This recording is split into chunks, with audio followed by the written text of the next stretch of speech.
prier. Père éternel, Père Tout-Puissant, nous te rendons grâce. Nous te disons encore merci pour le souffle de vie.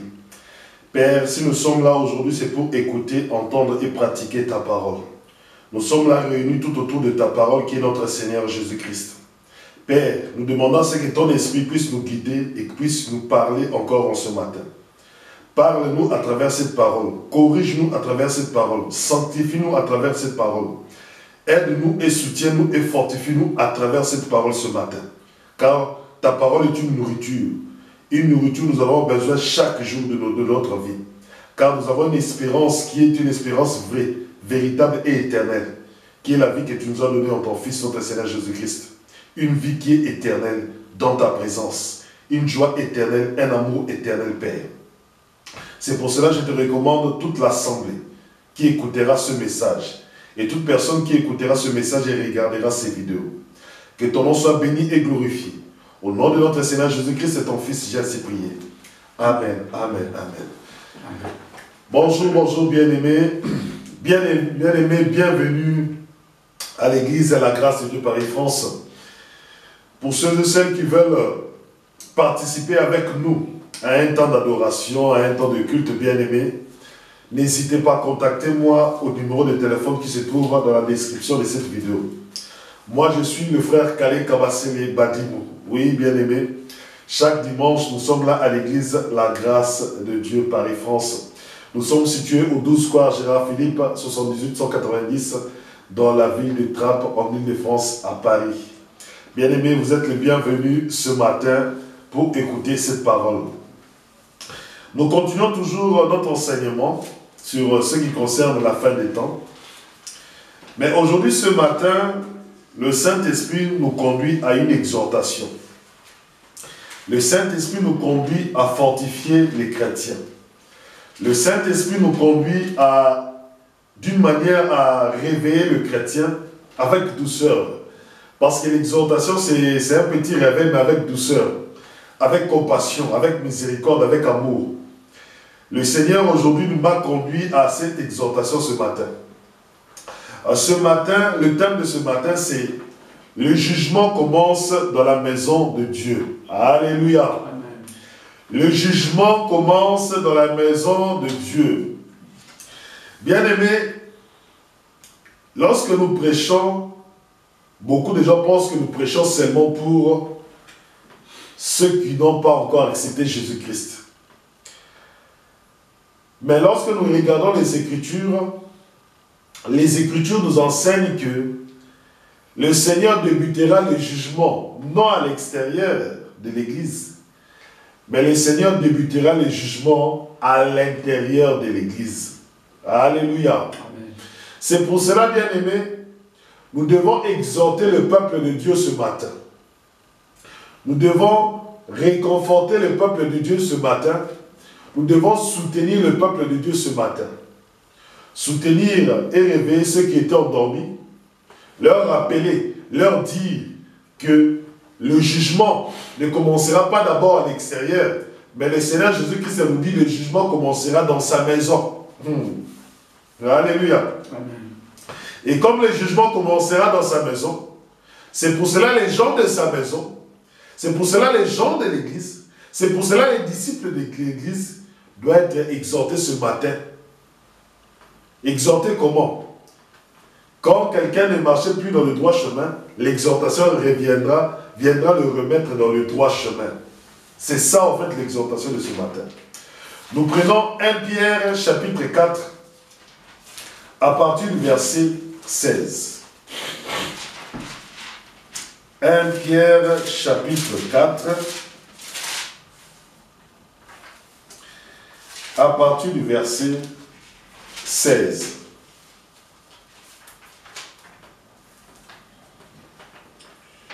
À partir du verset 16. Je lis au nom de notre Seigneur Jésus-Christ.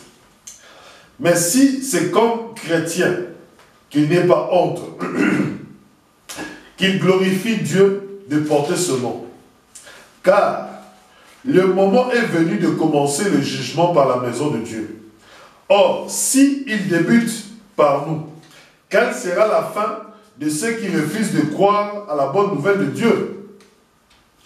Si le juste est à peine sauvé, l'impie, le pécheur, où se montrera-t-il ainsi que ceux qui souffrent selon le vouloir divin remettent leur âme au Créateur fidèle en faisant le bien.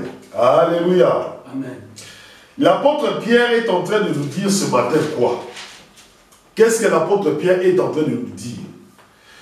L'apôtre Pierre a eu des réclamations. L'apôtre Pierre a eu des conversations avec certains disciples de Christ.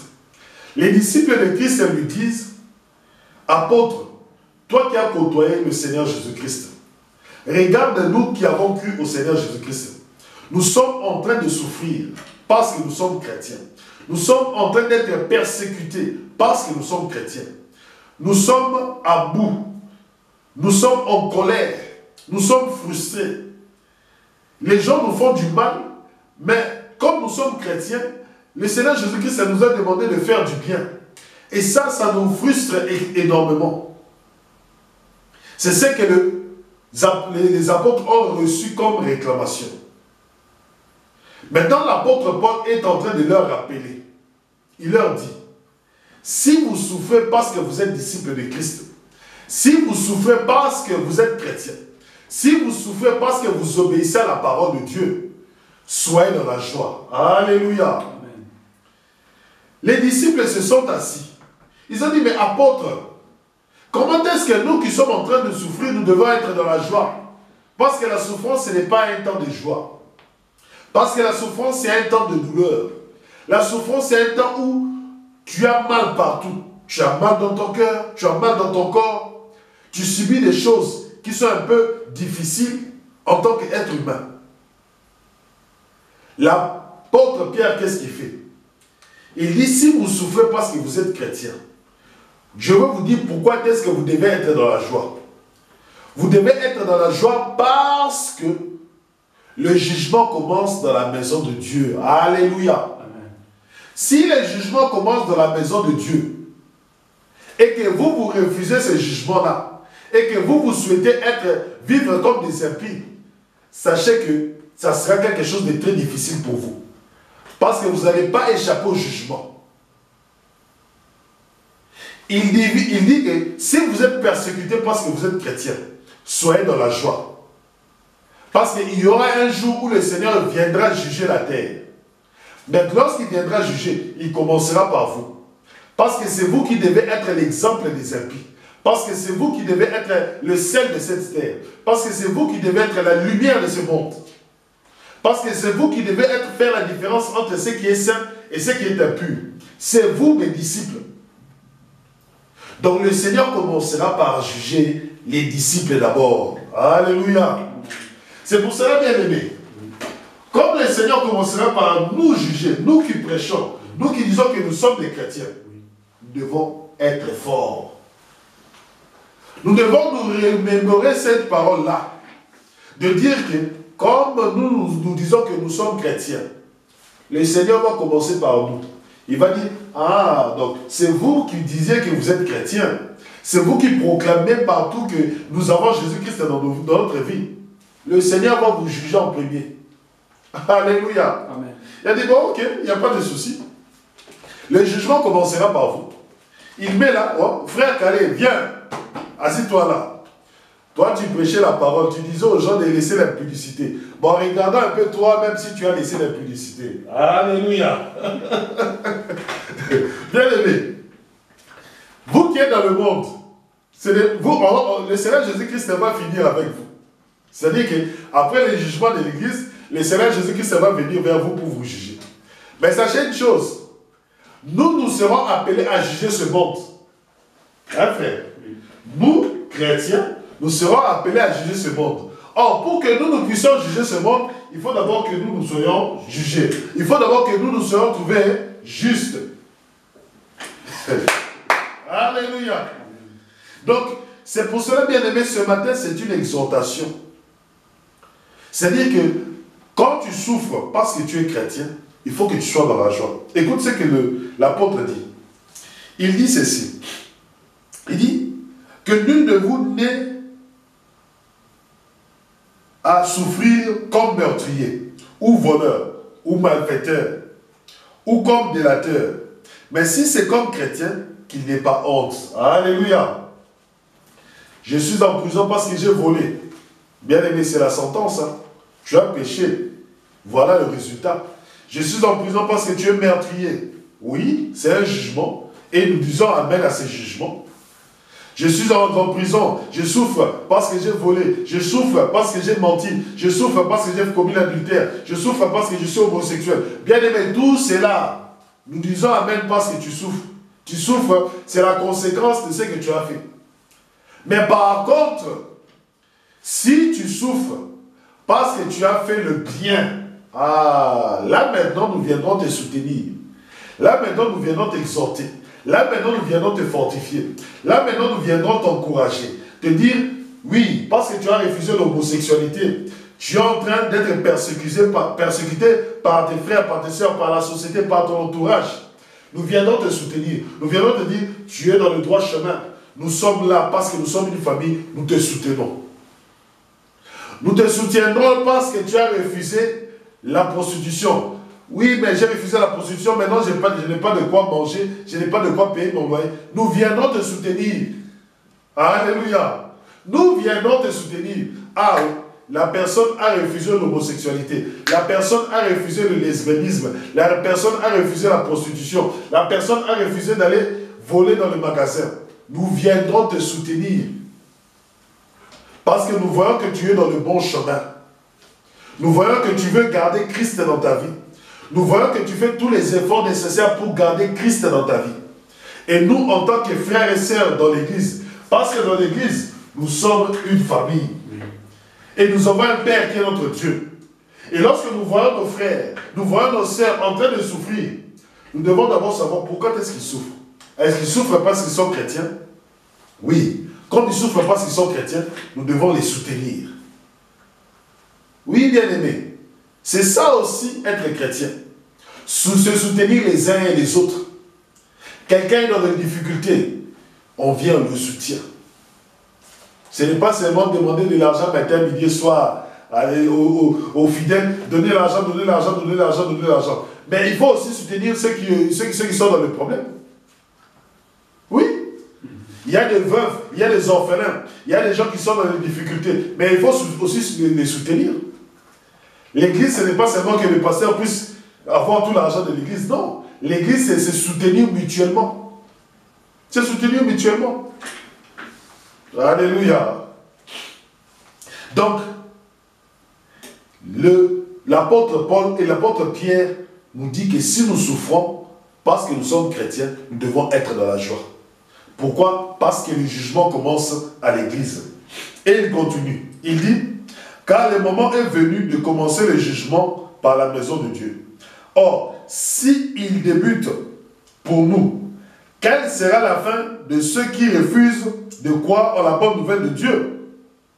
Si le juste est sauvé à peine, est à peine sauvé, l'impie le pécheur, où se montrera-t-il? Ainsi que ceux qui souffrent selon la volonté divine remettent leurs âmes au Créateur fidèle en faisant le bien. Amen. En faisant le bien. Ce matin, j'aimerais t'exhorter. Continue à faire le bien. Continue à faire le bien. Souvenez-vous, je vous avais dit, les gens auront pour ennemis les gens de bien, ceux qui font le bien.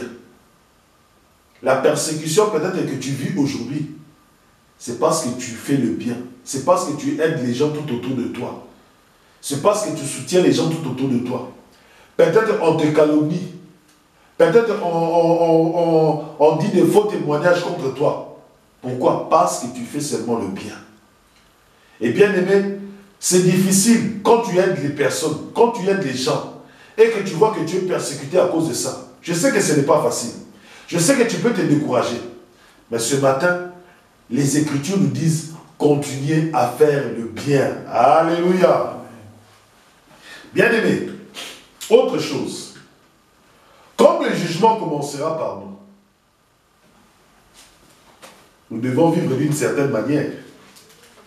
Alors dans 1 Thessaloniciens,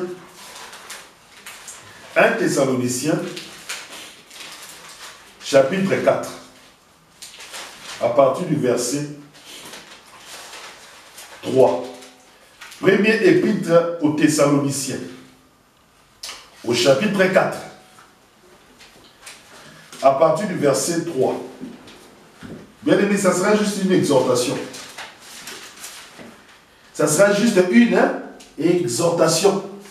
Pourquoi? Parce que le jugement commence par nous. Et comme le jugement commence par nous, je dois t'exhorter aussi. Premier épître de Thessaloniciens, chapitre 4, à partir du verset 3. Je lis au nom de notre Seigneur Jésus-Christ. Et voici quelle est la volonté de Dieu. C'est votre sanctification. C'est que vous vous absteniez d'impudicité. Que chacun de vous sache user du corps qui lui appartient, avec sainteté et respect, sans se laisser emporter par la passion, comme le font les païens qui ne connaissent pas Dieu. Que personne en cette manière ne blesse ou ne laisse son frère. Le Seigneur tire vengeance de tout cela. Nous vous l'avons déjà dit et attesté. Car Dieu ne nous a pas appelés à l'impureté, mais à la sanctification. Dès lors, qui rejette cela, ce n'est pas un homme qui rejette, c'est Dieu, lui qui a fait le don de son Esprit Saint. Alléluia. Amen. Bien-aimé, toi qui es chrétien, toi qui es disciple de Christ, ce matin, je viens t'exhorter. Le Seigneur Jésus-Christ ne nous a pas appelés à l'impureté. La volonté du Seigneur, la volonté de Dieu, c'est quoi? C'est que nous soyons saints. Alléluia. Dieu est saint. Toi, tu n'es pas saint. Toi, tu es impur. Pour te manifester son amour, Dieu veut te donner sa sainteté. Sa volonté, c'est ça. Toi, tu cherches la volonté de Dieu pour un mariage. Toi, tu cherches la volonté de Dieu pour ta vie. Mais si tu n'es pas saint dans le mariage, tu ne pourras pas vivre dans le mariage. Tu ne pourras pas vivre la paix dans ton mariage. Parce que Dieu veut que tu manifestes la sainteté dans ton mariage. Or, manifester la sainteté dans ton mariage, c'est quoi? C'est ne pas commettre l'adultère. C'est être fidèle à ta femme, c'est être fidèle à ton mari. Alléluia. Amen. C'est ça aussi la volonté de Dieu. Dieu veut que tu manifestes la sainteté, sa sainteté partout où tu es.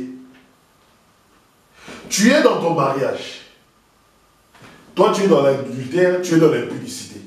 Bien aimé, cela n'est pas la volonté de Dieu pour le mariage.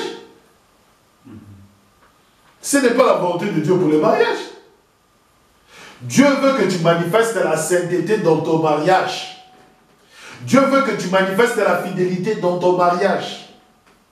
Dieu veut que tu manifestes l'amour dans ton mariage. C'est ça la volonté de Dieu. Beaucoup de gens aujourd'hui vont être exclus du royaume des cieux. Non parce qu'ils ont fait un péché extraordinaire, mais parce qu'ils ont détruit leur mariage. Alléluia. Amen. Donc, le mariage, ne pensez pas que le mariage c'est quelque chose de facile. Non, le mariage c'est quelque chose de difficile. Ah oui, bien aimé. Hein? C'est quelque chose qui n'est pas facile, c'est quelque chose de difficile.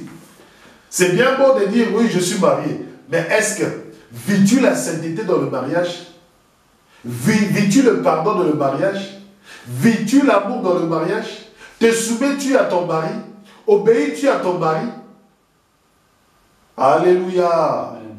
Donc, tu vois que tout cela compte, bien aimé. C'est pour cela que je viens t'exhorter. L'apôtre Paul dit ceci. C'est que vous vous absteniez de l'impudicité. Alléluia. Amen. Que chacun de vous sache user du corps qui lui appartient avec sainteté et respect. Alléluia, frère. Notre corps. Oui. Le Seigneur Jésus-Christ nous dit, utilisez votre corps Oui. avec sainteté et respect. Le respect, oui. C'est-à-dire que quand je regarde mon corps, avant que je ne pose un acte, je dois d'abord voir la sainteté et le respect. Oui, oui. Je dois me référer à ces deux choses-là. Est-ce que lorsque je pose cet acte ici, lorsque mon corps pose cet acte, est-ce que cet acte est-il, ça reflète la sainteté de Dieu? Est-ce que cet acte respecte-t-il mon corps? Parce qu'une prostituée ne respecte pas la sainteté, n'utilise pas son corps avec sainteté, n'utilise pas son corps avec respect. Non, pas du tout. Une prostituée ne respecte pas son corps. La prostituée prend son corps comme une marchandise. Alléluia. Amen. La prostituée prend son corps comme une marchandise. Puisque dans son raisonnement, dans sa tête, mon corps est une marchandise, je l'offre aux hommes. Mon corps est une marchandise, je l'offre aux femmes. Bien-aimé, est-ce que utilises-tu ton corps avec sainteté et respect?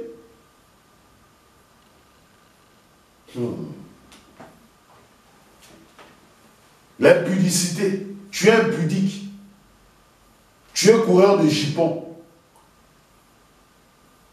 Ah, utilises-tu ton corps avec sainteté et respect?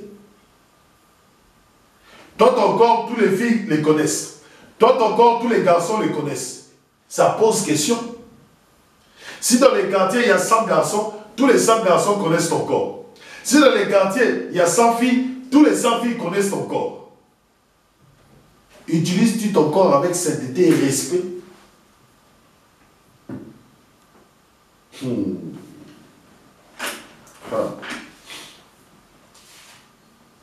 Bien-aimé, pose-toi la question. Comme le jugement commencera par la maison de Dieu, regarde l'état de ton corps.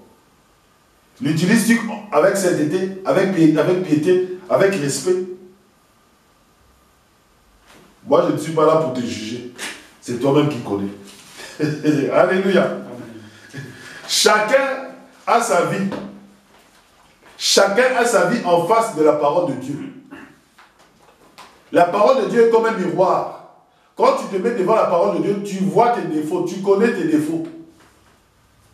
Moi, lorsque je me mets devant la parole de Dieu, je dois lire la parole de Dieu par rapport à ma vie. Par rapport à moi, je lis, je regarde. Ah, ici, ce n'est pas encore bien. Ici, je dois améliorer. Ici, je dois avancer. Ici, je dois faire des progrès. Ici, je dois faire des progrès. Un chrétien doit se dire cela. Un chrétien qui ne pardonne pas, il dit que je dois progresser dans le pardon. Un chrétien qui n'a pas l'amour de son prochain, il dit que je dois progresser dans l'amour du prochain. C'est ça, être devant la parole de Dieu. Ce n'est pas te comparer avec les autres. Non. Ne fais pas les choses des pharisiens. Les pharisiens dans le temple, qu'est-ce qu'il a fait? Il a comparé sa vie avec un collecteur d'impôts. Il disait à Dieu, regarde le collecteur d'impôts, c'est un pécheur. Il ne jeûne pas. Mais ce qui est bizarre, c'est le collecteur d'impôts qui a été justifié, mais pas lui. Le collecteur d'impôts est venu devant Dieu. Il a dit, Dieu, tel que je suis là, c'est vrai, je suis un pécheur. Je suis un collecteur d'impôts, je vole, j'escroque, je fais de la corruption. Mais je te demande juste pardon. Aie pitié de moi. Il a été justifié. Mais celui qui est venu avec des jeûnes et des prières, il est venu avec des jeûnes et des prières. Moi, j'ai pris 5 fois par jour. J'ai pris 2 heures du temps, j'ai pris 3 heures du temps. Mais son cœur ne se répand pas. Lui, il croit que parce qu'il fait 10 heures de prière, qu'il va être dans la présence de Dieu. Non. Le cœur de l'homme, Dieu regarde ton cœur et dit, ah, lui, il a un cœur repentant.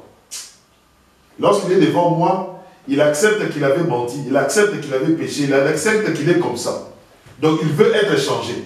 Donc, lui, son but, c'est d'être changé. Donc, lui, je veux le changer. Mais quand tu viens devant Dieu, avec ton but de montrer à Dieu que toi, tu connais.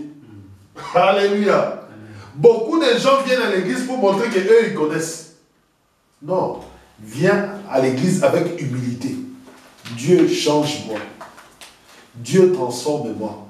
Dieu, c'est là, je n'arrive pas à ceci. Je n'arrive pas à cela. Saint-Esprit, aide-moi. Saint-Esprit, soutiens-moi.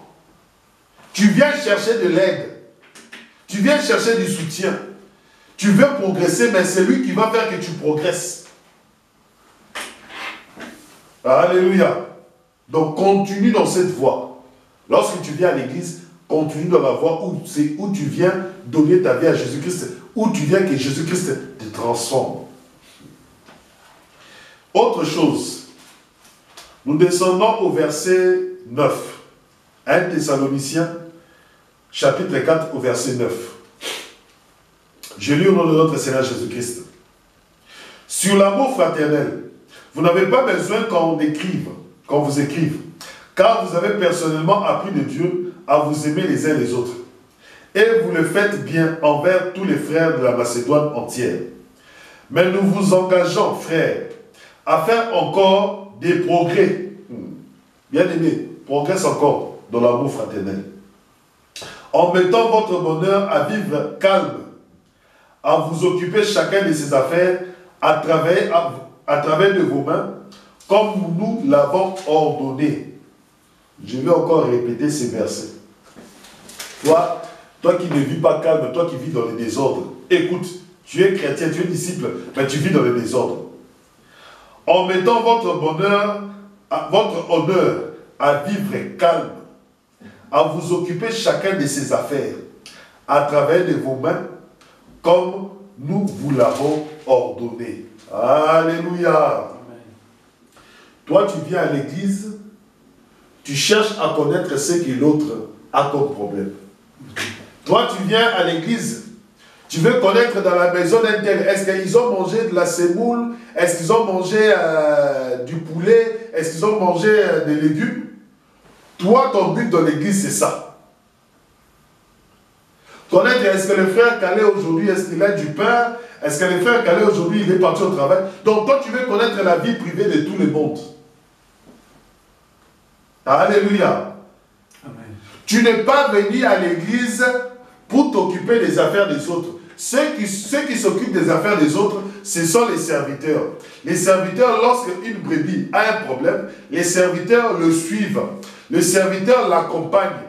Le serviteur est dans ce qu'on appelle dans le secret. Lui, il connaît la brebis, il connaît les difficultés, et le serviteur, en tant que serviteur de Christ, soutient cette brebis afin que cette brebis progresse dans sa vie. Là, c'est le rôle du serviteur. Ce n'est pas le rôle d'un disciple, ce n'est pas le rôle d'un chrétien.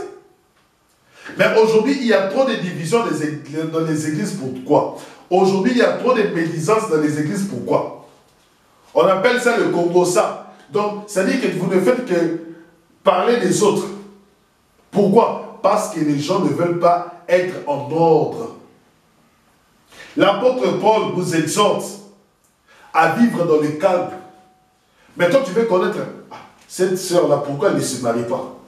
Pourquoi est-ce que tel frère a refusé cette sœur en mariage? Toi, tu veux connaître tout. Non. Le Seigneur te demande de t'occuper de tes affaires. Alléluia. Amen. Le Seigneur te demande de t'occuper de tes affaires. Pourquoi t'occupes-tu des problèmes des autres? Est-ce que le Seigneur a dit, venez vous tous, donnez tous vos problèmes à un tel frère ou à un tel sœur? Alléluia. Le Seigneur a dit, venez vous tous qui êtes chargés, je vous donnerai du repos. Ce n'est pas toi qui vas résoudre les problèmes des autres. C'est le Seigneur. Alors, ne t'occupe pas à faire de la médisance, à faire du kobossa, à parler mal des autres, à parler ceci, à dire qu'un tel a porté telle chaussure, une telle a porté ceci, une telle a fait ceci. Donc, tu ne fais que parler des autres. Non. Tu dois être une personne qui doit être ordonnée dans ta vie et être dans le calme. Et il rajoute ceci. À travailler de vos mains. Bien aimé, tu dois travailler. Bien aimé, ce n'est pas passé chaque jour à l'église, tu es là. Chaque jour à l'église, tu es là. Ok, tu es là chaque jour. Mais tu dois avoir des activités pour vivre. Dans ce monde ici, l'apôtre Paul nous exhorte à travailler. Maintenant, toi, tu veux que Dieu te fasse descendre le pain comme il a fait descendre le pain. Pardon, excusez-moi. Dans le désert pour le Seigneur Jésus-Christ. L'apôtre Paul, le Seigneur dit qu'il faut travailler. Va travailler. Trouve-toi un travail. C'est une occupation. Ça te permettra de gagner ton pain. Ça te permettra de soutenir ceux qui en manquent. Ça te permettra de soutenir les veuves et les orphelins, ceux qui sont en difficulté. Mais si tu ne travailles pas, qui va soutenir ces gens-là? Qui va les soutenir? Nous continuons. Ainsi, vous mènerez une vie honorable au regard de ceux du dehors et vous n'aurez besoin de personne. Il veut qu'on puisse mener une vie honorable, une vie respectable. Bien-aimé, est-ce que mènes-tu une vie respectable? Aujourd'hui, si les gens du dehors, on leur pose la question, mènes-tu une vie honorable? Qu'est-ce qu'ils diront? Si on pose la question à tes collègues de travail, si on pose la question à tes membres de la famille, mènes-tu une vie honorable? Une vie respectable? Je donne un exemple. Quelqu'un qui ne mène pas une vie honorable. Tu passes par ici, il a des dettes. Il a une dette là-bas de 200 €. Tu passes par là, il a une dette de 600 €. Tu passes par là, c'est un escroc. Tu passes par là, c'est une personne qui est en train de mentir. Tu passes par là. Donc, tu as des problèmes de ce genre-là partout. Mais un chrétien, partout où il doit passer, on doit le respecter. On doit voir que c'est une personne de parole. Tu vas emprunter l'argent. Même emprunter l'argent à la banque. Pour payer, tu commences à avoir des difficultés. Pour payer, tu commences à refuser à payer. Non, bien-aimé. Tu as pris des engagements vis-à-vis d'une personne. Tu as pris des engagements vis-à-vis d'une institution. Tu as pris des engagements vis-à-vis des impôts. Tu as pris des engagements vis-à-vis du travail. Même dans le travail, bien-aimé, tu dois être honorable. C'est-à-dire que tu respectes ta part de contrat. Oui. Tu dois respecter ta part de contrat. Ce n'est pas parce que tu es chrétien que tu ne vas pas respecter un contrat. Ne sais-tu pas qu'un contrat, c'est comme une alliance? Un contrat, c'est comme une alliance. Les deux parties doivent faire quelque chose. Maintenant, toi, tu as un contrat. On te dit que le travail commence à 8 h. Toi, c'est à 19 h que tu viens. Tu n'es pas respectable. Tu n'es pas quelqu'un qui est ponctuel au travail. Donc, vous voyez que ce que nous disons, c'est que lorsque nous disons que le jugement commence par l'Église, Dieu va regarder tout cela. Étais-tu ponctuel au travail? Parce qu'un chrétien est ponctuel au travail. Le travail commence à 8 h, lui il est déjà là à 8 h prêt. On va dire oui, ce garçon-là il dit qu'il prie. Maintenant de là, on voit qu'il y a une grosse différence entre ceux qui prient et ceux qui ne prient pas. Ceux qui ne prient pas, ils peuvent venir à 8 h, 8 h 30 et ils ont leur manière de vivre. Mais lui, il respecte l'heure de travail. Lorsqu'il vient, il respecte tout cela.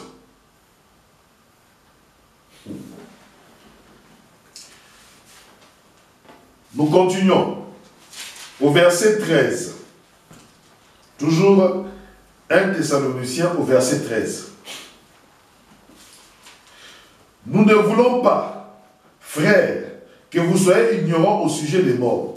Il ne faut pas que vous vous désoliez comme les autres, qui n'ont pas d'espérance. Puisque nous croyons, Jésus est mort, puis est ressuscité. De même, ceux qui se sont endormis en Jésus, Dieu les amènera avec lui. Voici en effet ce que nous avons à vous dire sur la parole du Seigneur. Nous les vivons, nous qui serons encore là, pour l'avènement du Seigneur, nous ne dévancerons pas ceux qui seront endormis. Car lui-même, le Seigneur, au signal donné de la voix de l'archange et la trompette de Dieu, descendra du ciel, et les morts qui sont dans le Christ ressusciteront en premier lieu. Après quoi, nous les vivants, nous qui serons encore là, nous serons réunis avec eux et emportés sur des nuées pour rencontrer le Seigneur dans les airs. Ainsi, nous serons avec le Seigneur toujours. Réconfortez-vous donc les uns les autres de ces pensées. Alléluia. Amen. Il faut que nous puissions nous réconforter avec toutes les pensées que nous avons vues, parce que le jugement du Seigneur commence par la maison de Dieu. Réconforte les autres. Bien aimé, ce n'est pas seulement un chrétien qui se trouve dans cette église, mais tu rencontres un chrétien. Réconforte-le. Quand il est dans la souffrance, Dieu dit à ce chrétien, cher frère, chère sœur, sache que la résurrection des morts est pour bientôt. Le Seigneur revient bientôt. Je viens te réconforter, je viens te soutenir. Il faut que, même quand tu es dans les difficultés, pense toujours à cela. Il faut que ça soit ta pensée chaque matin. Il faut que ça soit ta pensée chaque fois que tu es dans les difficultés. Que le Seigneur revienne bientôt et que nous serons ressuscités d'entre les morts. Et que nous serons avec le Seigneur pour toujours. Il faut vraiment que ça soit notre pensée. Il dit ceci. Réconfortez-vous donc les uns les autres de ces pensées. Bien-aimé, quand toi tu es dans les difficultés, as-tu cette pensée dans ta tête? Quand les pensées d'impudicité viennent, quand les pensées de prostitution viennent, quand les mauvaises pensées viennent, mais toi, as-tu la pensée que ton corps est le temple du Saint-Esprit? As-tu la pensée qu'un jour le Seigneur reviendra et nous serons ressuscités d'entre les morts et nous serons avec lui pour toujours? Lorsque les mauvaises pensées viennent, bien-aimé, écoute la parole, lis cette parole, réconforte-toi avec cette parole, arme-toi avec cette parole, que cette parole soit un bouclier pour toi. Dire que je ne peux pas utiliser mon corps d'une manière désordonnée. Je ne peux pas utiliser mon corps d'une manière impure. Parce que un jour le Seigneur Jésus-Christ reviendra, il viendra me prendre. Je dois me protéger. Je dois me garder. Alléluia. Amen. Je dois me protéger. Je dois me garder. Je dois garder ce corps saint. Parce qu'un jour, le Seigneur reviendra. Amen. C'est pour cela, bien-aimé, c'est une exhortation. Je t'encourage à méditer cette parole. Je t'encourage à lire même tout l'épître aux Thessaloniciens. Parce que ça nous réconforte, ça nous mobilise, ça nous donne de la force, ça nous donne de l'envie à continuer à prier, à continuer à faire le bien, à continuer à marcher dans la sainteté, à continuer à marcher dans la vérité, à continuer à marcher dans le respect. C'est ça que cette parole ce matin veut nous dire. Prions. Père éternel, Père Tout-Puissant, nous te rendons grâce pour cette belle parole. Tu nous as exhortés ce matin. Tu nous as rappelé ce matin aussi que le jugement commence dans ta maison, dans l'église. Et cette parole nous a réconfortés. Cette parole nous a réveillés. Cette parole nous a rappelé ce qui est saint, ce qui est respectable, ce qui est honorable. Tu nous rappelles aussi que nous sommes le sel de cette terre, de ce monde. Nous devons garder notre saveur. Et notre saveur, c'est quoi? C'est la sainteté. Notre saveur, c'est quoi? C'est la pureté. Ce que partout dans le monde, on ne peut pas trouver, on doit le trouver dans l'église. C'est-à-dire la sainteté et le respect. Nous te bénissons pour cette belle parole. Nous bénissons toute personne qui aura l'occasion de l'écouter et de la mettre en pratique. Car notre but est de mettre cette parole en pratique dès aujourd'hui. Nous te glorifions, Père. Nous te magnifions. Au nom de ton Fils, notre Seigneur Jésus-Christ, j'ai ainsi prié. Amen. Amen. Bien-aimés, soyez bénis. Je vous dis à dimanche prochain. Sois béni, mon frère. Sois béni, frère.